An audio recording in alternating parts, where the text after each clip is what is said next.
and welcome back to the Medical Matters podcast. In our podcast, we aim to speak to as many medical professionals as possible and experts who can help us unpack different aspects of the medical world. Today, I'm joined by someone who I've known for a very long time and has been in the medical scene for an incredible number of years, Claire Myhill, who is a counselling psychologist. And today, we'd like to speak about something that I think many South Africans and people across the globe have potential issues and would like to understand a little bit more around, and that is mental health. And I think, Claire, just to start off is to understand what is mental health and why is it important to me? Yeah, so just like every single human being has a body, and the things that we do with that body or don't do with that body will impact its health. The same applies to our mental health. It's not really a clear distinction between our brain and our body. Actually, a lot of it happens as an interconnection between the two. But mental health has, a lot to do with how we manage our stress levels, how, sometimes it's the environment that we're in and it's how we respond to that environment. Yeah, it can be a lot of different things, but paying attention to, the same sort of things as health, eating well, exercising, getting support, on the mental side, all of those things are very important to be proactive about. So there's probably a lot of misconceptions around mental health. And, what I want to understand is mental health treatment just for people who require some sort of psychiatric treatment or people who are perhaps troubled? Definitely not. Obviously there might be people who really require it and need it to function and to cope. But for anybody just, looking to connect with themselves, have a conversation, overcome, everyday challenges, it's definitely a relevant space. So I definitely don't think that it would only be limited to people with psychiatric problems and very serious conditions.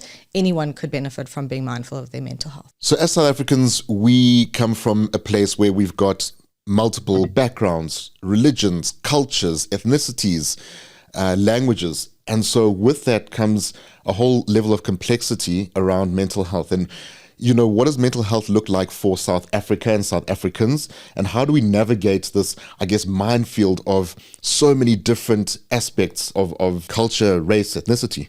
Yeah, definitely. And, from the psychological space, we would come from a medical model, but we do acknowledge, and to be, become a therapist in this country, you really do need to understand that complexity and just the incredible depth and wealth of cultures and religions we have, which isn't even to assume that everyone from a certain culture will have the same belief system.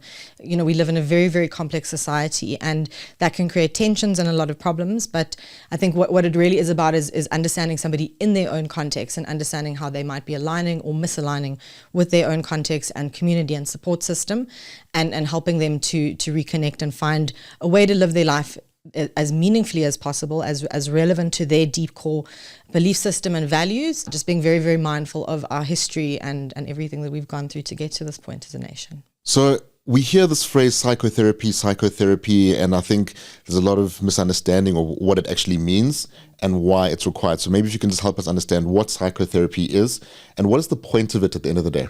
Yeah, so you get different types of therapy, but obviously psychotherapy would be very much related to the psychological dynamics that somebody experiences.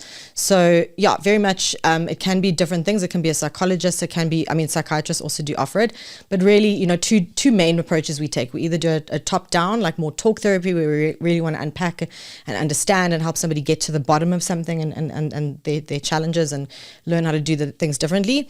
And then we also get what we would call bottom-up approaches. So when our nervous system has, learned to react in a kind of stress sort of disordered way, we would then need to kind of help that nervous system overcome that fear response in a different way. So those would be more techniques that are nonverbal, hypnotherapy, that kind of thing, to get into those deeper challenges. Psychotherapy, I work from a predominantly cognitive behavioral perspective, which means that I pay a lot of attention to the patterns and dynamics between what people think, how people feel, and how they behave, and the intersection and the impact that each of those areas has on the others. So that really would be a big approach, but you get so many different types of therapy. So it's really important to, be mindful of what might be helpful for you, to connect with someone and start there is a good approach to take, and then they can refer you on to someone if they think a better therapy would suit you more. Okay. What is quite interesting is number one, sort of approaching a psychologist or going through some sort of therapy. But I think what many of us may be fearful of is by starting the process and sort of unboxing old issues might sort of lead you into a place where you delve into older issues? Would it not just be easier to sort of close that box and not re-engage those old problems? If only. If it only were that simple. I think there's a lot of things that will fester, and they'll have an impact on our psyche and our belief system, and cause a lot of problems unconsciously or consciously. So it's not really as simple as just not dealing with them. Obviously the type of therapy that we do hopefully would also give you resources to overcome and do things differently. There are some therapies that would do that more than others. So you don't want to get too caught up in the problem story of your life, for sure, but focusing on the problem is also how you solve the problem. So, so many of us have got very different jobs. Some people have got multiple jobs. You've got so many things that really impact how you function on a day-to-day basis. And so I imagine these things also impact on your mental health status. I want to know, what are the variables that really do impact? I mean, if there were a short list or things that we can maybe look out for that impact what our mental health is. Yeah, so I mean, our energy levels, obviously every person will have a different capacity. So someone with chronic condition will struggle more with that than somebody who doesn't have a problem that they're dealing with on a daily basis. So that is important to always keep in mind, that context of a person. But, very much, being mindful of like how much we're working, being mindful of, the fact that we do need rest as people to be sustainable and consistent, being very mindful of the amount of times we are in pressurizing situations. It's impossible to have no pressure, to live in this world where we've got to often work and pay bills. Like, there will be pressures to deal with. But in that case, it's also so important then to have a good support system and have spaces that we can cope, and outlets, things like exercise, spaces that we can like find rest on multiple levels, whether that's getting some sleep or, just spending time with people we care about. So, and again, I can only really speak from a South African perspective, but, there's a phrase in Zulu called abantu bazuthini, which means what will people think? And I imagine going to therapy calls for potential judgment, and people see it as being weak. And, what will people think of me if I am going for therapy? And so what do we say to people who potentially want to go but are fearful of that level of judgment? Yeah, it's a very normal thing. I think you can't say that it won't happen. There are people that judge it negatively. But I think the main thing is that it should be confidential. So no one should really have to know about it. It should be protected and kept safe, with your therapist. But that is a huge, huge barrier to entry. Obviously, things like resources, money, time, a lot of barriers. But that fear of shame and judgment is a big, big one. But it definitely is a process that does require a lot of bravery. Some of the most, brave people I've watched people go through really profound experiences in a therapeutic context. So, how would it be something that makes you weak or something to judge you for if it requires an incredible amount of courage and bravery? That's at least how I see it, but obviously I'm a little bit biased. So there will be judgments from people, but what is more important, their judgment or your life and your well-being? There's a great point that you touched on, which I want to expand upon, and that's around resources and money. And, again, with the country that we live in, we've got such a sparse level of incomes and access to resources. We've got the ultra rich who perhaps can, or maybe people a little bit more well off who can afford medical aid. And then you've got people who just struggle to put bread on the table. And so what do you do in an instance if you cannot afford some level of treatment or therapy? Are there still places that you can go to or keep in touch with? Yeah, so it's a big, big problem in the country, and I think all over the world actually, that therapy is such a expensive time and money resource to access. It definitely doesn't mean that it's a be all and end all. Like, we don't have to consider that the only way to do it. We can access books. Social media can be very problematic for our mental health, but there also are amazing people out there that are putting good, well-researched knowledge and ideas out there on things like TikTok and Instagram, Facebook. There's a quote I love by a tennis player called Arthur Ashe, who said, "Start where you are, use what you have, do what you can." So really keeping that in mind, and not, seeing therapy as this be all and end all, but reach out, ask for help. Like, there might be resources if you're at university, there'll be a counselling center.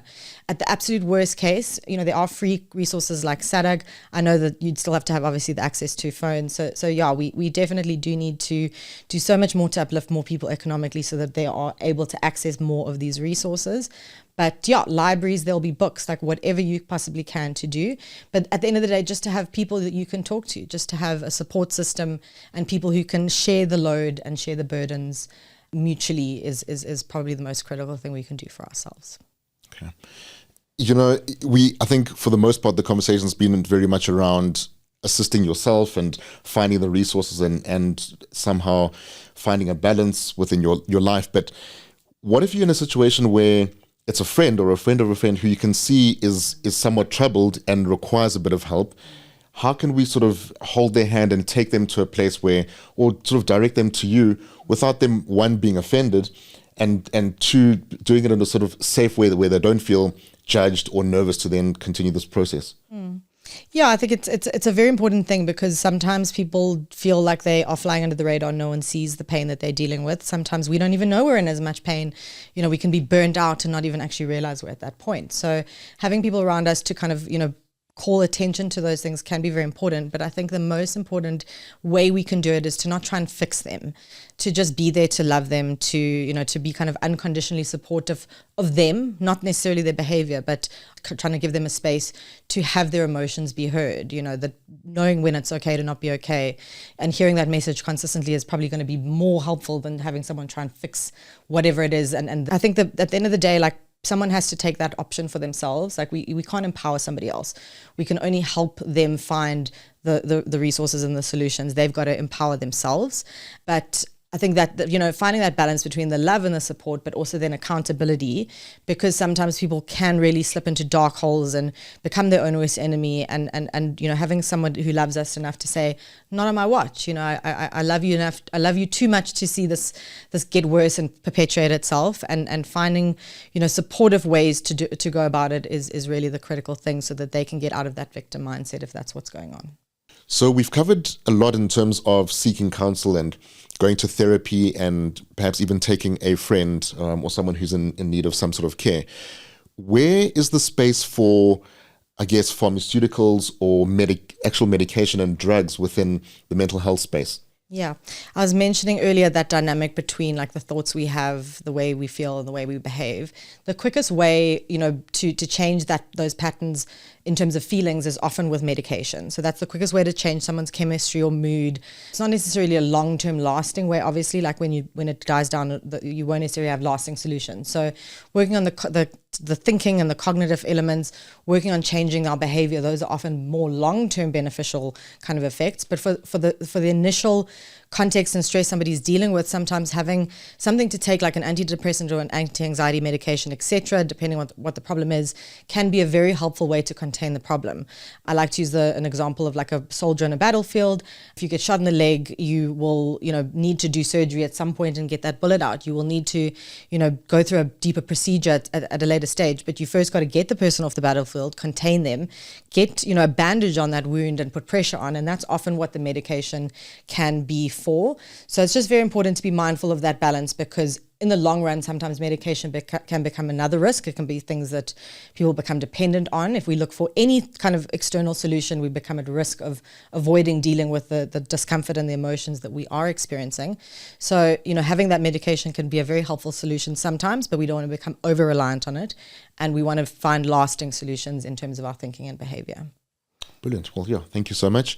I think we've taken a hell of a lot out of this conversation, and if we had the time, we could sit all day and night unpacking the various levels of information and what we can and can't do. But thank you so much. That was Medical Matters Podcast. Thank you so much for watching. Don't forget to like and subscribe to Black and Brown Productions. We've got so many more bits of information and content coming out, so keep a lookout, and thanks again for watching.